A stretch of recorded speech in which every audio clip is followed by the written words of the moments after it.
बीड जिल्ह्यामध्ये जातीवादाचं जे काही गोष्टी होतात त्याच्यामध्ये आता टक्केवारीवरून वक्तव्य केलं जातं आहे. नेमकं कसं पाहता या वक्तव्याकडे? सर्वप्रथम या ठिकाणी 17 तारखेला जे भुजबळ साहेबांनी ओबीसीचा मेळावा बीडमध्येच करण्याचं आयोजित केलेला आहे. या विषयाचं तसं मी या ठिकाणी बीड जिल्ह्याच्या अनुषंगाला धरून मी या ठिकाणी त्यांचं या ठिकाणी योग्य नाही की जे भुजबळ साहेब आमचे महाराष्ट्र राज्याचे मंत्री आहेत, त्यांनी संवैधानिक पद्धतीने त्यांनी शपथ घेतलेली असते.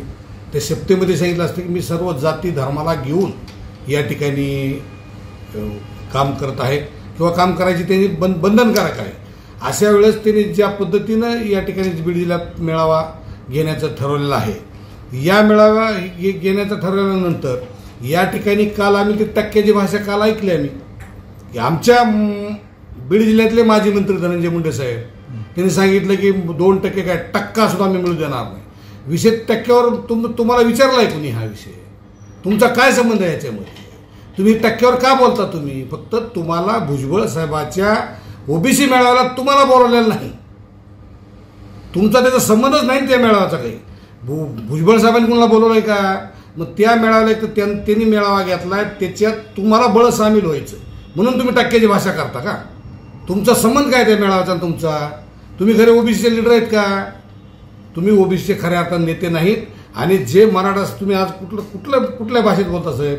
ज्या मराठा समाजाने तुमचे हजारो तरुण म्हणजे आणखीनही तुमच्या पाठीमागे बरेच तरुण माणसं आहेत दिसतात, मराठा कार्यकर्ते, त्यांची काय अवस्था आहे? त्यांची जर बघा ना त्यांच्याकडे वाकून. मग ही कोण आहेत दारातले? ह्यांचा काय म्हणजे ह्यांच्या काय भविष्याच्या ह्यांच्या लेकराबाळाचा तुम्हाला काहीच कुणाचाही विषय म्हणजे पडत नाही का? म्हणजे कुठलंही भविष्य कुणाचं बघायचं नाही का? तुम्ही आमदार आहात, तुम्ही ही करता. जातीवादाची भाषा तुम्हाला समाजाने आतापर्यंत या जिल्ह्यामध्ये गोपीनाथ मुंडे साहेबांना मतं दिले आहेत, या जिल्ह्यानं पंकजा ताईला मतदान दिलं आहे, या जिल्ह्यामध्ये मराठा समाजानं धनंजय मुंडे साहेबांना मतदान दिलं. ही भाषा शोभत नाही का? ती ज्या भाषेत बोलली 1% म्हणजे टक्क्यात सुद्धा राहू देणार नाही, कुणाला राहू देणार नाही. तुम्हीच राहिला नाहीत कुठं. आता आज तुमची अवस्था काय झाली? काय झाली तुमची अवस्था? तुम्ही थोडं तपासून बघा, थोडं पाठीमागे वळून बघा. तुमचं मंत्रिपद गेलंय, तुम्ही निष्क्रिय असल्यामुळं या जिल्ह्यात कुठलंही काम नाही. मतदारसंघात एक साखर कारखाना उभा नाही. सगळे मुंडे साहेबांनी उभा केलेले कारखाने विक्री काढले. सूतगिरणी होती ती विक्री काढली. एक धंदा करू देत नाहीत कुणाला, एक साधं टपरी कुणाला टाकू देत नाहीत तुम्ही किंवा कोणाला करू देत नाहीत. या इथला सुशिक्षित बेरोजगार कोणचा ओबीसी तुम्ही कामाला लावलाय? तुम्ही सांगा ना, कुठल्या ओबीसीला तुम्ही काम दिलंय? आणि जे मारले ते ओबीसीच आहेत ना. कोण आहेत महादेव मुंडे? ओबीसीच आहेत ना. कोण आहे बंडू मुंडे? ओबीसीच आहेत ना. ही काय वेगळे माणसं आहेत का? तुम्ही फक्त स्वतःच्या राजकारणासाठी आता तुमच्या पायाखालची वाळू घसरली. तुमच्या मागं तुम्हाला असं अस्वस्थ वाटायला की माझ्या मागं कुणीच नाही म्हणून कुठंतरी पुन्हा कुठंतरी ओबीसीला घेऊन पडण्याचा तुमचा जो प्रयत्न आहे हा अतिशय केविलवाना प्रयत्न आहे. आणि तुम्ही भुजबळ साहेबाच्या म्हणजे दुसऱ्याच्या लग्नात बँड वाजवता काय?